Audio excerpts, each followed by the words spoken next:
Hello Flameborn! Food in Enshrouded is a big thing. I mean, in real life too, but in the game it's extra helpful. It gives you boosts to your character's stats for a limited amount of time. And that without having a food coma after stuffing your stomach. But before we talk about the food itself, let's talk about the different attributes and how they affect your character. Because you need to know what you boost in order to know what you want to boost. Constitution. Easy.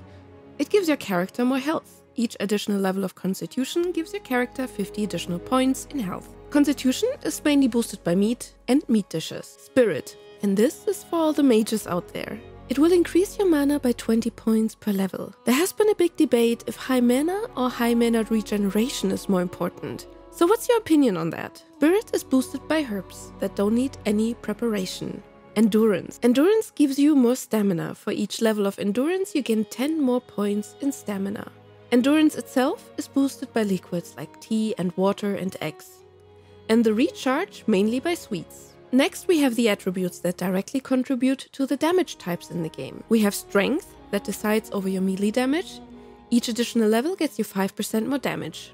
To boost your strength, the game requires you to eat your carbs and proteins like bread, corn and nuts. When you have dexterity, that gets you more range damage. In this case, it's 5% more as well. Dexterity is boosted by veggies like bell peppers and tomatoes. And yes, I know technically tomatoes are a fruit, don't come after me. Intelligence will boost your magic damage, 5% as well.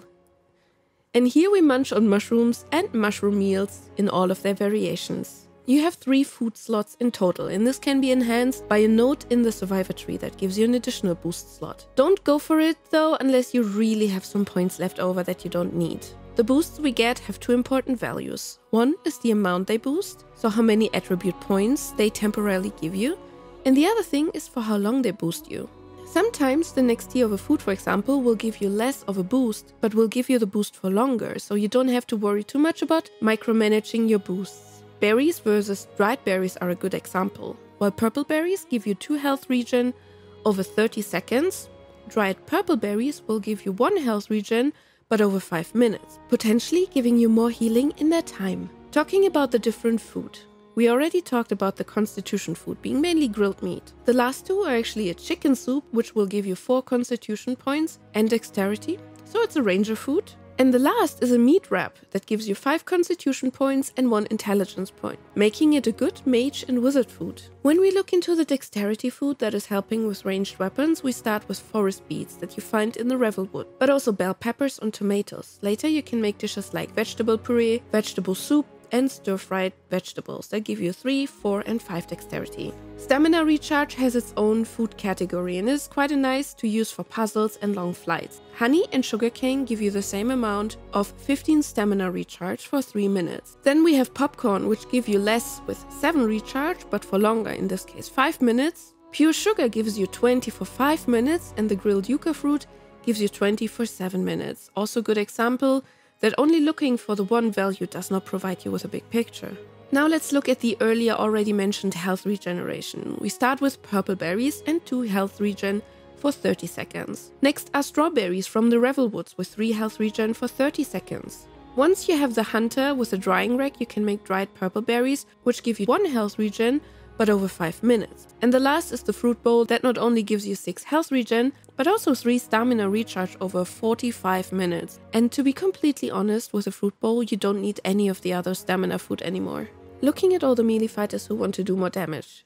We start with corn cobs first, seen on the Peaceful Acres, 1 strength points for 10 minutes. But we skip them because if you roast those in a fire you get 2 strength points instead. If a roasted or grilled version gives you a higher boost than the raw version, always prepare it at the fireplace when you have a few minutes left. Next are the Revelwoods hazelnuts. They will give you 3 strength over 15 minutes. They're easy farmable and they can be eaten right away. And after that you get the flatbread that gives you 4 strength over 40 minutes and the open sandwich, which will give you 4 strength and 2 constitution over 45 minutes. So this is something any melee fighter wants to have running. Talking about the intelligence food for all of the mages and wizards out there.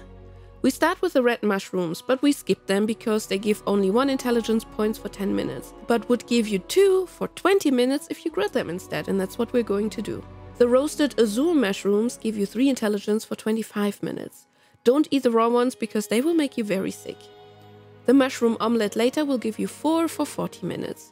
And the last intelligence food is the glow soup that gives you 5 intelligence points for 45 minutes. The next one is also for magic fighters that use a staff, since spirit will boost the amount of mana you have. We start with the Aureolin flower, that will give you 2 spirit for 10 minutes. Next is the stinging nettle that will give you 3 spirit for 15 minutes. Sage leaves up the spirit to 4 but reduce the time again to 10 minutes. The grapple plant very much later will give you 5 spirit for 25 minutes. When it comes to endurance, so the stamina pool that you have, you can drink first of all water. It will give you 1 endurance and even 2 stamina recharge for 10 minutes. That's why I told you in my tips and tricks video to have water with you, so you don't run out of stamina when farming. Another food that will give you endurance but 2 points are raw eggs, which also last 10 minutes. Chamomile tea provides 2 endurance and 5 health regen for 35 minutes. And the spiced tea will give you 5 endurance for 45 minutes. So the best endurance food is not a combined one but a standalone boost. Funny enough, while raw eggs will give you endurance, the boiled ones won't. But they're a decent food because they will give you 3 points of stamina recharge and 3 of health regeneration and 2 of mana recharge for a full 40 minutes. So what's your plan with all the foods available? You have 3 slots that you can have active boosts, and you mix and match the foods to fit your needs. When it comes to boosts that you don't need for a very long time, so when it's a healing bar for example, you probably rather want to pick a lower tier than having a 45-minute boost running it all the time, especially when it means you miss out on a damage or stamina boost for the time being. And you probably also don't need a life boost when farming, but stamina and stamina recharge would be great. And for bosses you want to have life and the damage of your type. Now, as you can see that the different food types are very situational. Plan ahead so you know which food to bring. If you combine this video with my gardening video, then you see what you can do in order to keep a decent stock of the ingredients with you so you can make the food on demand. Also keep them in magic chests so you don't have to look for the right pieces for each meal. There's one restriction to this great boost mechanic though. If you die, all of your boosts get cancelled, requiring you to eat the boost food again. It also happens when your teammate revives you. The boosts will still be gone. At least for revive, it would be nice if they stay or get halved or reduced. Because this way there is no point in being revived when you need to boost yourself anyway. Another thing I would love to see are custom foods, so you choose the ingredients and the final boost dish is calculated by what ingredients you chose. Maybe the devs see this and take this as an inspiration. But what are the dishes you use for your character? Tell me your class and build and which food you rely on to fight through Embervale. Thank you for watching this food guide. Stay alive and thrive.